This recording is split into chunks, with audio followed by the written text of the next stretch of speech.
मुंबईतील भांडूप येथे झालेल्या बेस्ट बस अपघातात एका बसने उलटताना अनेक लोकांना चिरडले। यात 4 जणांचा मृत्यू झाला तर 9 ते 10 जण जखमी झाले। चालकाला ताब्यात घेण्यात आले आहे। 29 डिसेंबर 2025 रोजी रात्री सकाळचे 10:05 वाजता भांडूप रेल्वे स्थानकाजवळ स्टेशन रोडवर बेस्टची बस उलटत असताना नियंत्रणाबाहेर गेली आणि वाट पाहणाऱ्या प्रवाशांना धडकली। मृत्यूंमध्ये 3 महिला आणि एका पुरुषाचा समावेश आहे, तर जखमींना जवळच्या रुग्णालयात दाखल करण्यात आले आहे। अग्निशमन दल, पोलीस आणि 108 रुग्णवाहिका पथके तात्काळ घटनास्थळी पोहोचली।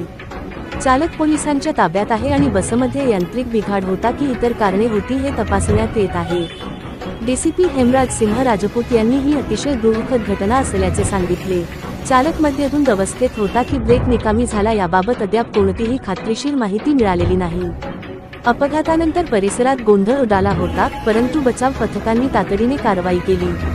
बेस्टचे कर्मचारीही घटनास्थळी पोहोचले आणि जखमींवर उपचार सुरू आहेत।